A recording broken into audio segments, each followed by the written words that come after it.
you still saying Sarah? Breaking up is hard to do. For some, it's impossible. Some women find it easier to kill than to say goodbye.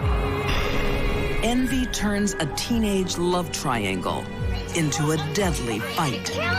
These two girls were on a collision course. A grandmother's love becomes a fatal bond. When you think of a grandmother, you don't think of someone who's capable of doing such an act. And a mother's jealousy is out of control. She acted like a jilted wife. For these deadly women, those closest to them become deadly possessions.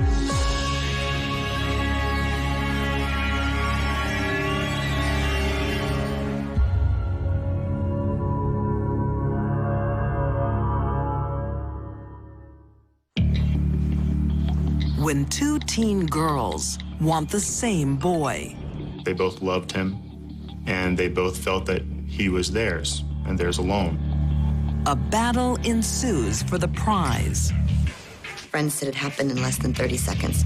But in this competition, Rage takes over, pure rage. there are no winners. This was an extreme situation of raging hormones and dramatic teenagers.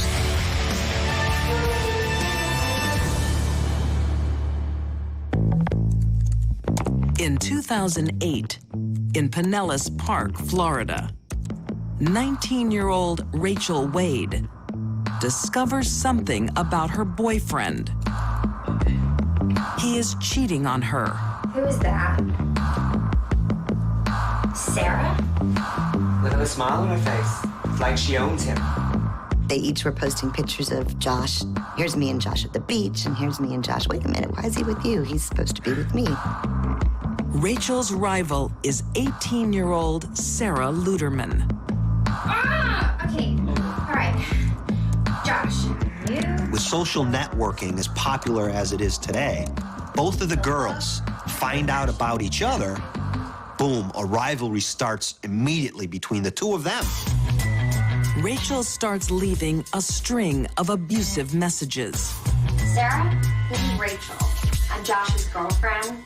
I swear to you, seriously, if I see any more photos of you and Josh... Yeah, Sarah, me again, Rachel. All I've got to say is you better watch your back. Other than sleeping with each other's boyfriends, they hadn't done anything to each other. Reporter Lane DeGregory says the rivalry soon spins out of control thanks to modern technology. It's one thing to say something mean to someone face to face, but when it's recorded on your cell phone and you can listen to it again and again. When it's posted, it's not between the two of them anymore, it's between the two of them and their 500 friends. 19-year-old Josh is a typical teenager. He doesn't seem to realize the turmoil he is creating. Is that good for you? He and Rachel were kind of on and again, off again, have sex buddies and hang out late at night buddies. And Rachel had her own place, which nobody else at that age did. So he was able to go over there and party and sleep over. Sarah is totally head over heels. Josh is her first boyfriend. This was really her first real intimate, close, personal relationship with a boy.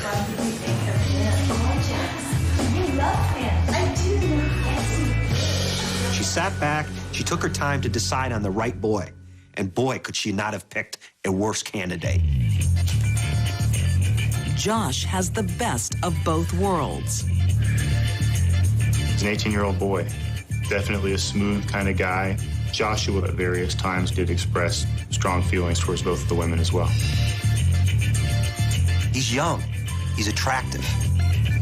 He can get the girls, so he does. Why are you still saying Sarah?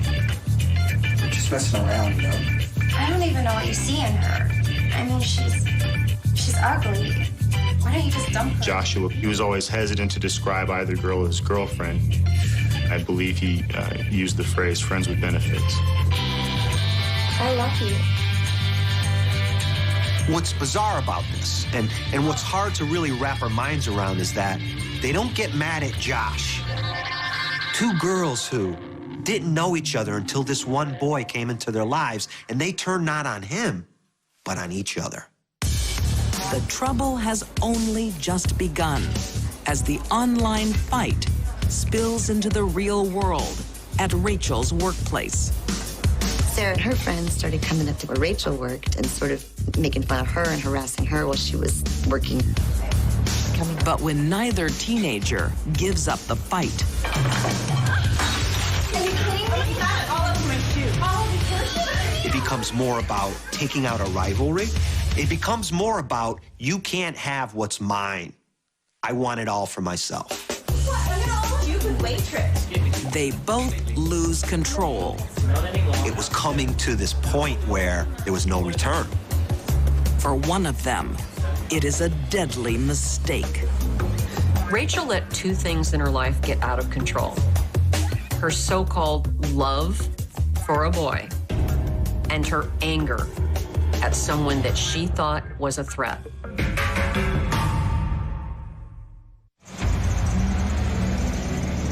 In Pinellas Park, Florida, a social network of teenage passion is at breaking point.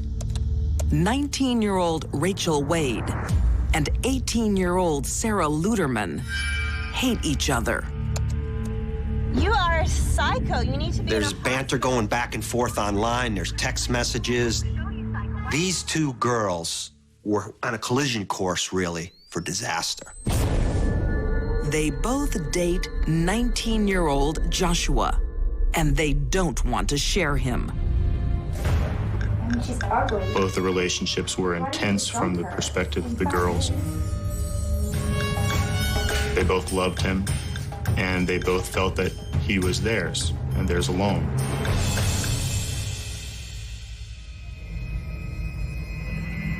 After a year of trading insults, things haven't improved. Got to be kidding me. My man, Josh? The gist of the messages was, I'm better than you, stay away from Joshua. But don't mess with me, or I'm gonna pay you back. Sarah, please tell me why I'm seeing new photos of you with my man. He stayed with me last night and we had sex. I'm gonna kill you. I'm gonna kill you. I swear I am gonna kill you. I will murder you. This online bullying, it allows for people to hide behind a phone or a computer keyboard and really say things that they wouldn't otherwise say in person. But it has been said, and Rachel is on edge. Hey. Yeah, it's me. It feels like anything can happen. Yeah, not so good. She called up this old boyfriend named Javier and said, hey, I'm worried, you know, something's gonna go down. Can I come over and hang out with you? He was like, sure, come on over. April 14th, 2009. Rachel parks outside Josh's place and texts him.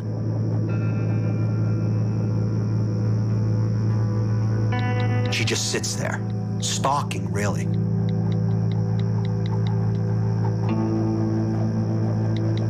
Rachel is texting Josh, and he's texting back. And he's saying things of the nature like, get away. He's just saying things off the cuff just to enrage Rachel, really.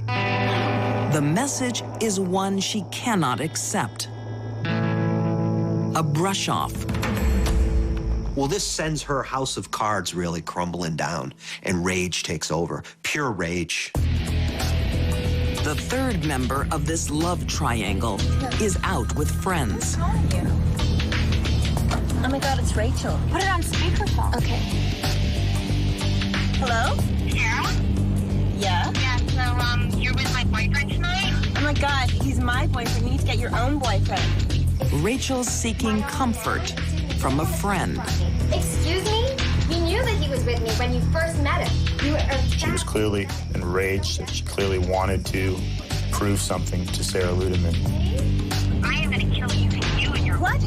You're a psycho. You need to be in a hospital. Why is she saying that? I don't know. Can't believe her. They might have stayed empty threats if Sarah didn't go looking for Rachel.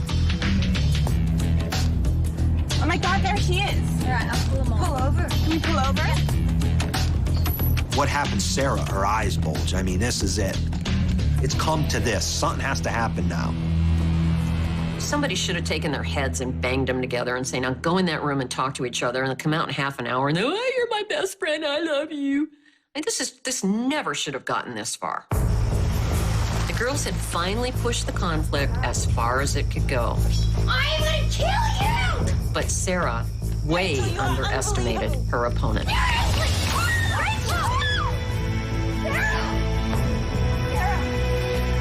The witnesses who were observing the fight saw Rachel Wade make 2 punching motions and then disengage from the fight.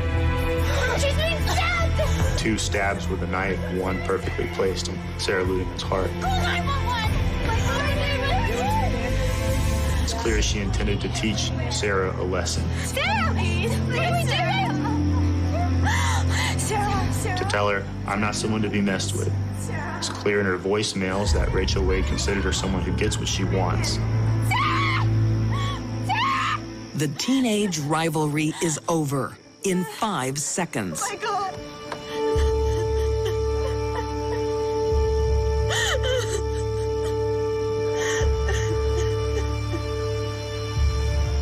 It happened so quickly. Before the police and ambulance could even arrive, she was pretty much bled out in the street. Happened very, very, very, very fast. 2 teenage girls, unless they're wrestling on the edge of a cliff, are probably not going to kill each other. Weapons in the hands of an angry person kill. Rachel claims she has the knife for self-defense and never intended to use it. One of the most senseless tragedies I've ever really looked at. I don't believe that Rachel Wade woke up that morning with the intent to kill anyone. But boy, when the time came, she certainly did a good job of it. Found guilty of second-degree murder, Rachel Wade is jailed for 27 years. Her case becomes a cautionary tale for the digital age. I think monitoring your children's emails is exceedingly important. It almost seems as though if somebody was able to step in, see what was going on and being posted back and forth, hear these voicemails and step in, perhaps some of this could have been averted. I don't think Rachel was born to kill, but she did let it happen. I hope being incarcerated taught Rachel a lesson, that we don't act out our fantasies, that we don't act out our rages against other people. I hope that happens. Rachel Wade gets day releases to lecture teens about the dangers of online bullying.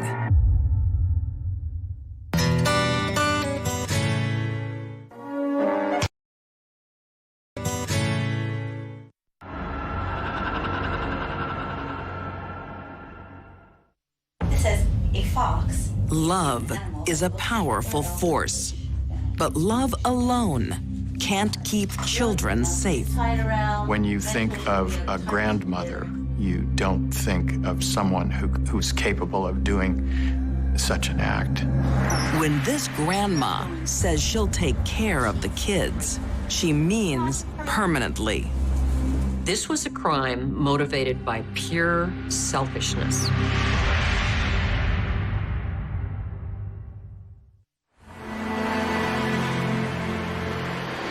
In 1993, in Hayward, California, Carolyn Young is as devoted to caring for 6-year-old Darren and 4-year-old Daisha as any mother. Okay, you can eat up. But they are not her children. They were her daughter's children. Meatballs? And her daughter did not care for the children, so Grandma had to step in and take care of them. 25-year-old Vanessa Torres has never looked after her own children. The children's mother had problems with drugs and prostitution. Carolyn Young had custody of both children because their mother was deemed unfit as a parent. So she had custody of these children since they were infants. Oh, that was great. Until now, the youngsters' two different fathers have nothing to do with them. And that's the way Grandma Carolyn likes it. Darren and Daisha had two different fathers. Darren's parents never married and had separated when Darren was very young, so Darren didn't see his father for most of his life. The mother and the grandmother, they didn't want him in the picture. But in 1993, that suddenly changes. I got a question. How can I owe $12,000 in child support payments? The boy's father, Bruce Barrington, has been looking for Darren since he was a toddler. Carolyn Young applied for child support. The Family Support Division found out the whereabouts of this young Marine Corps sergeant. He said, well, thank God, I've been looking for my son, and I want to be reunited with him. I will go to court if I have to get the child back. And so he took legal steps to get custody. Carolyn has made a mistake by asking for child support. She has now revealed her grandson's whereabouts. She just did not want to see Darren return to his father's custody. Carolyn did not want these two kids separated, the kids she had taken care of since they were infants. They can't do that. She makes outlandish threats. I will kill these children before I let them go with Bruce. I will kill them. She even talked about killing the children rather than losing custody. They can come with me. But nobody believed that she would do it.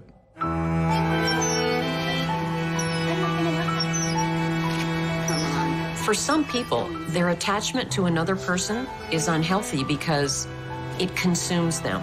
They lose their sense of self. And the prospect of losing that person causes tremendous pain and disruption. Bruce is determined to get his son back. He goes to court and wins custody.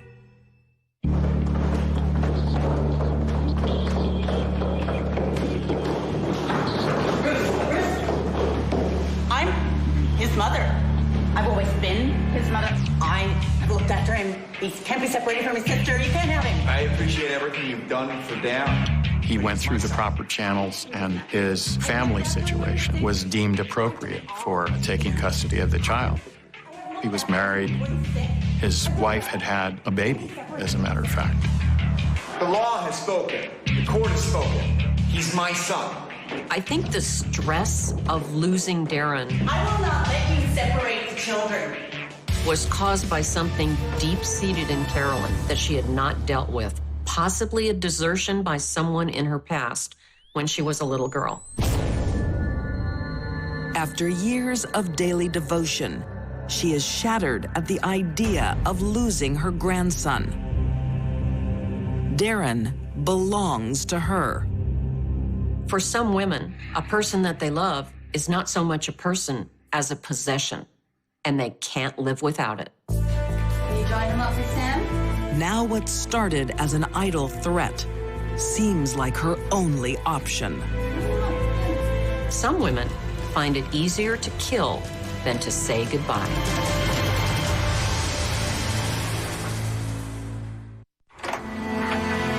June 19th, 1993. Bruce Barrington has won custody of his 6-year-old son, Darren. Wait, she's finally coming home. See you soon. And is excited to be picking him up. Across town, his son and his sister from another father are asleep. But Carolyn Young has no intention of handing over her grandson. Bruce, I tried to tell you that the children should not be separated, that Daisha and Darren were happy together and they needed each other, but you were too bullheaded to listen. Carolyn did not want to relinquish custody of Darren back to his father, who was coming to pick him up that same day.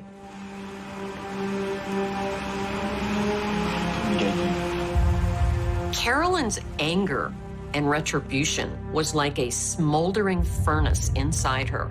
She couldn't put out the fire. She probably was operating under the misguided notion that if I can't have these children, no one can.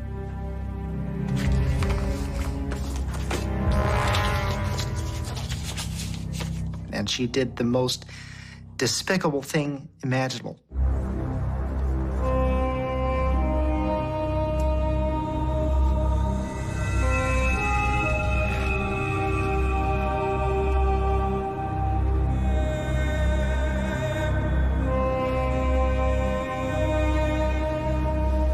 There's nothing more despicable than the brutal murder of innocent children, and this one was really a horrendous crime. Unbelievable in its depravity.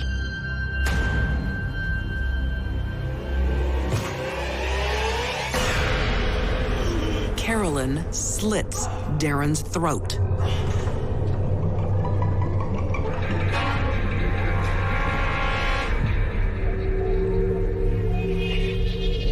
This was a crime motivated by pure selfishness. When you think of a grandmother, you don't think of someone who's capable of doing such an act. I just don't understand how you can slaughter someone that you love. Carolyn had a cigarette. She had time to stop and think about what she was doing, to pause and perhaps put down the knife and call for help. But she didn't. Vanessa Torres, the boy's mother, woke up and found her son Darren in bed with his throat slit. It was certainly a chaotic scene. Vanessa reported that she saw her mom's kimono covered in blood. In complete horror, she asked her mother, "Mama, why did you do this? Why did you kill my child?" They need to stay together. It is about to get worse. Grabs the baby girl, Daisha, slits her throat, and stabs her in the chest as well. The boy's mother manages to call 911.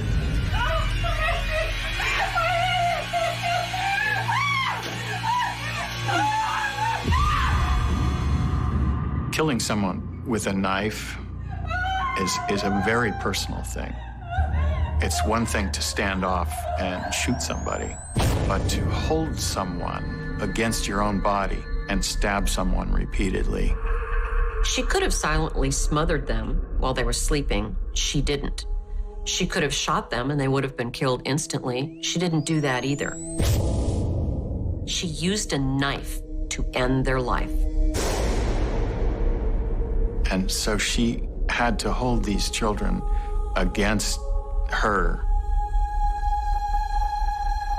until they succumbed. But Carolyn isn't finished. This is a horrible crime. Carolyn may have been disturbed at the time, but she was definitely not legally insane. She knew what she was doing was wrong. Darren was 6 years old. Daisha was 4, and she slaughtered them like lambs.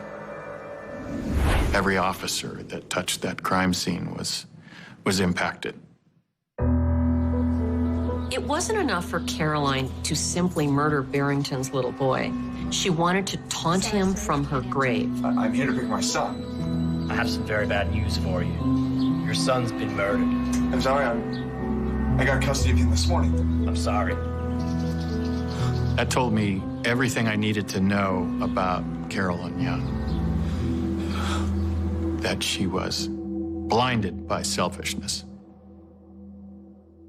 vindictive. At the crime scene, Detective Bill Cooper discovers Carolyn's suicide note. She actually wrote this letter as if she was already dead.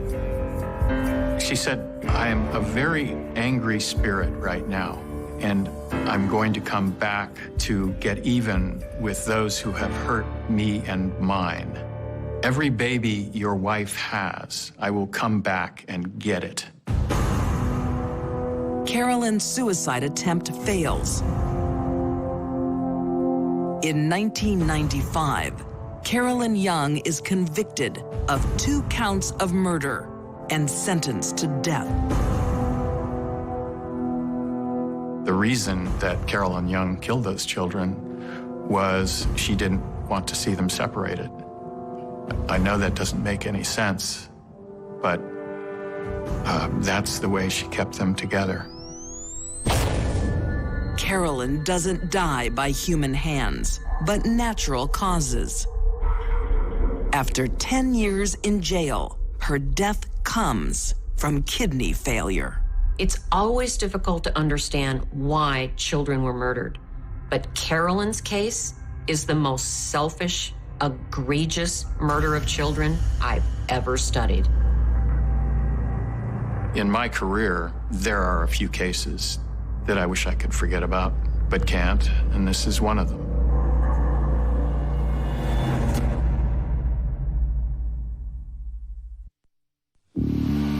When a mother loves her son so much, I would categorize her as the quintessential mother-in-law from hell. That she can't share him. She loved him like no other man in her life. Jealousy takes control.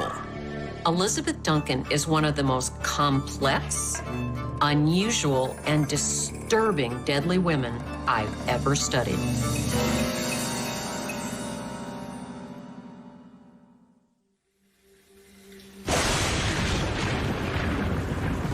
In 1958, Ojai, California.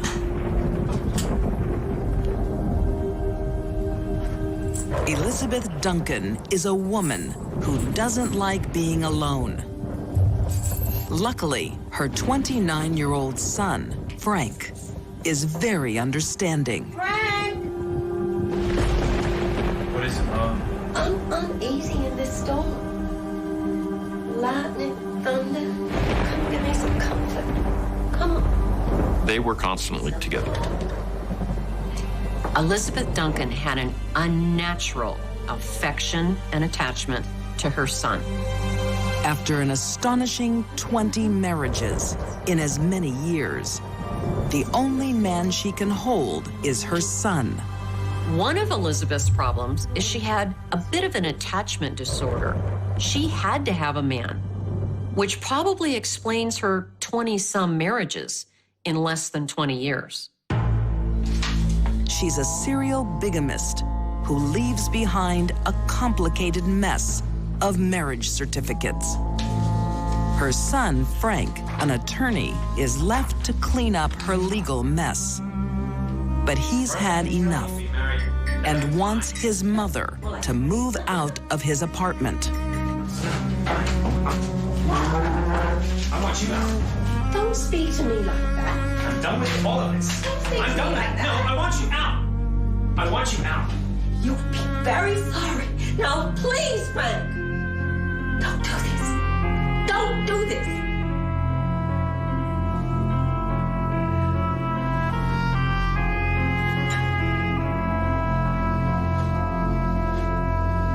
In a big display, she went off to her room under the pretenses of packing.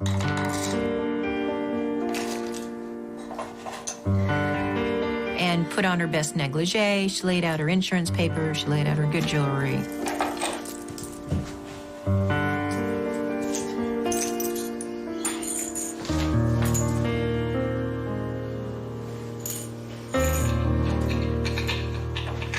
And then proceeded to put herself in bed and tried to kill herself.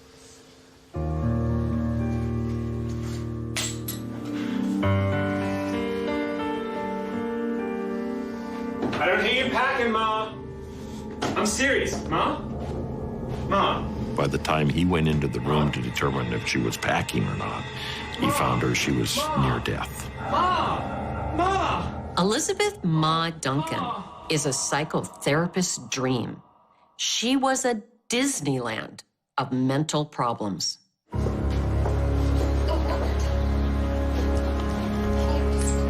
Saved from death, Ma spends the next few weeks in the hospital.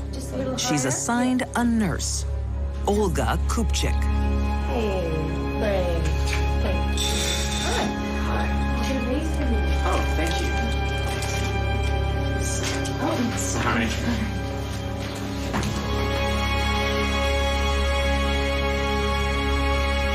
There was mutual attraction between Frank and Olga right away.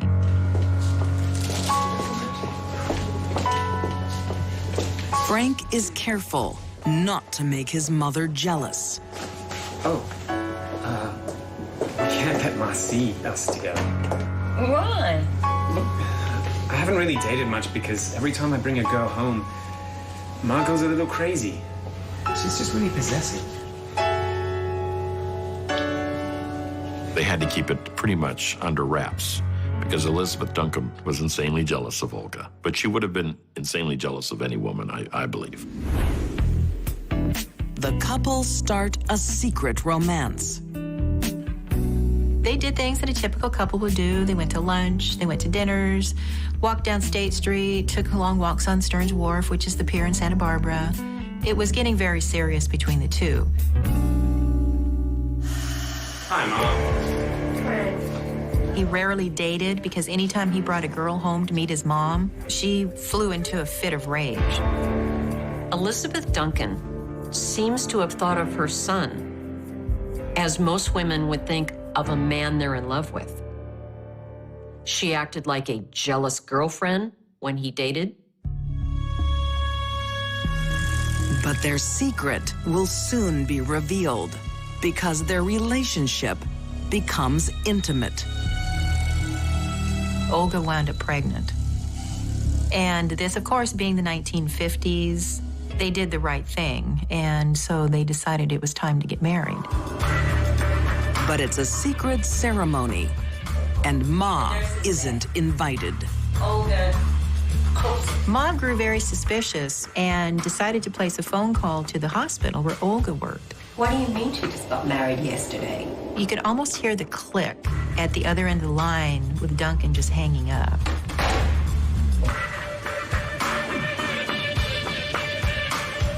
She acted like a jilted wife. She completely fell apart.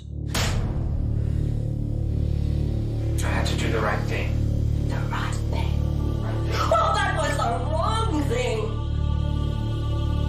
I'm moving in with her. No!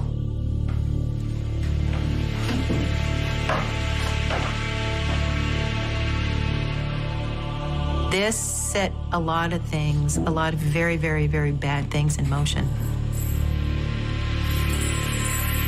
It didn't matter to Elizabeth that her son loved Olga. It didn't matter to Elizabeth that Olga was pregnant 7 months along with her first grandchild.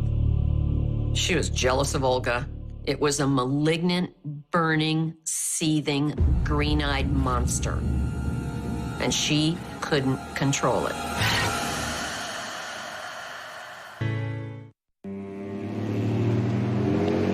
It's 1958 in Ojai, California. Elizabeth Ma Duncan is distraught. The only man she can count on, her son, has left her for his pregnant new wife. It's hard to say how an unnatural attachment starts, but we know that they do.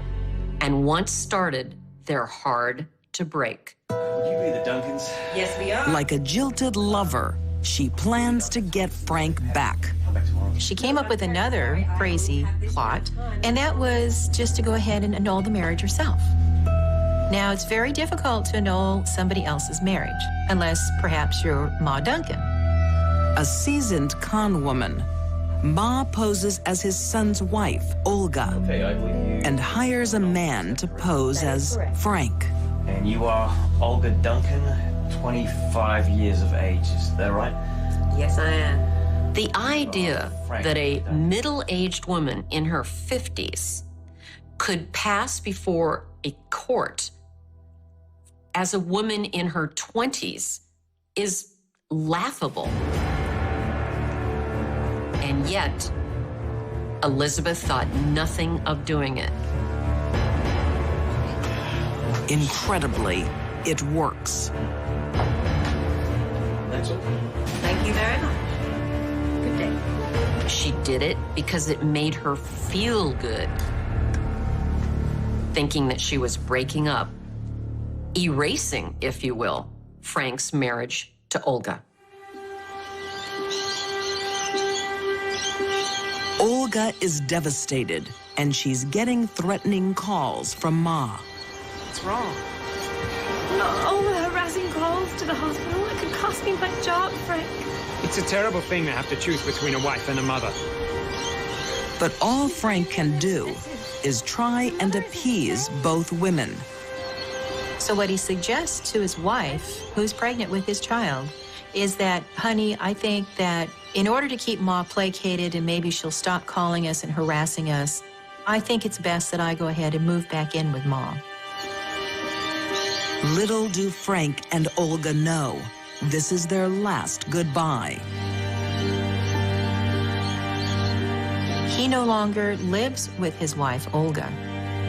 She's alone in her apartment, continuing to work and pregnant.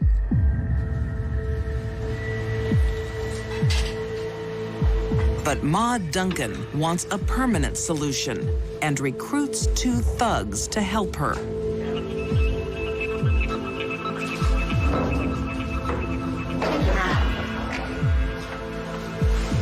I want you to get rid of somebody in the next 24 hours. Ma Duncan gives violent criminals a bad name.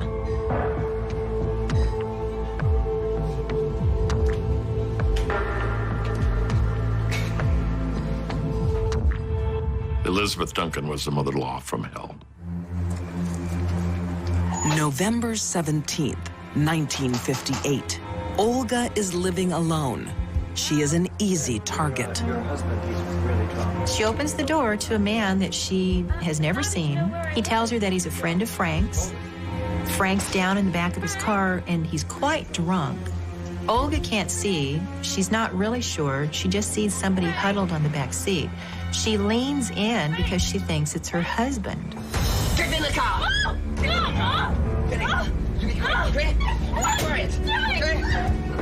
The plan was to borrow a car, get a pistol, and to take Olga, kill her, and drive her to Mexico and dump the body.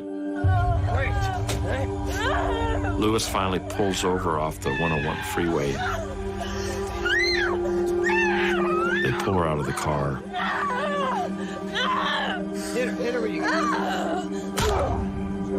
Lewis hits her with the gun so hard in the head that he breaks the gun.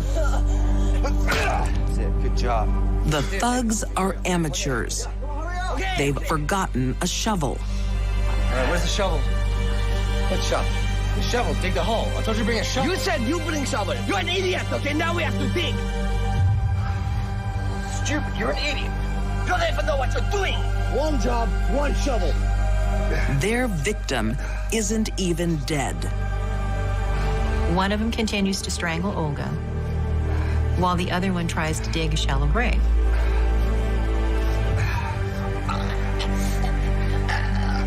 Well, it must be very tiring to kill somebody because they trade places every once in a while. So they just take turns.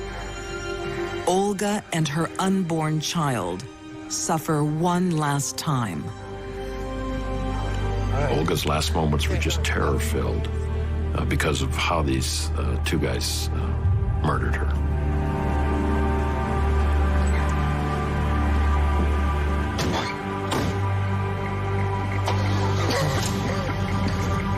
She is buried alive.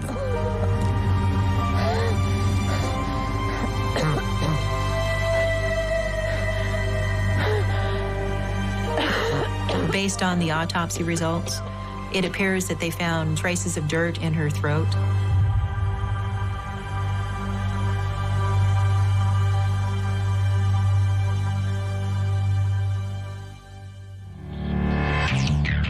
Continuing their incompetence, Ma's henchmen are soon caught for other crimes. In jail, one of the men makes a stunning confession to a visiting pastor. The pastor actually got him on his soft side. Isn't there something that you want to tell me? You can tell me.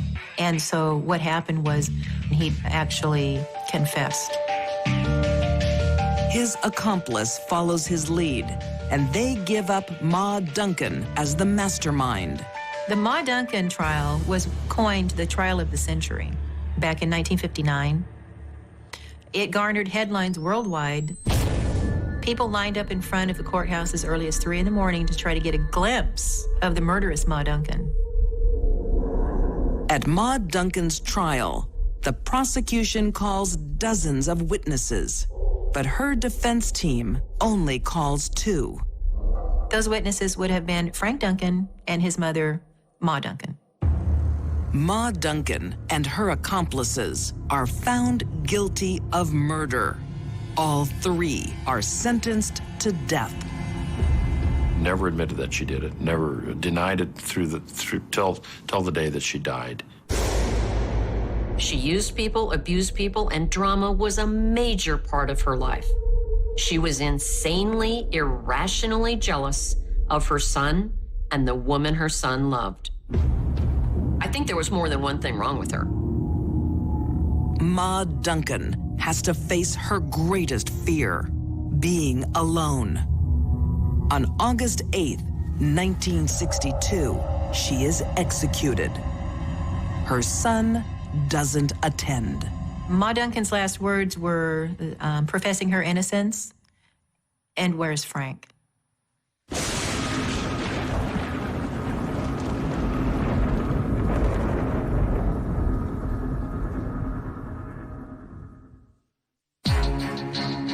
These deadly women chose to kill instead of letting go.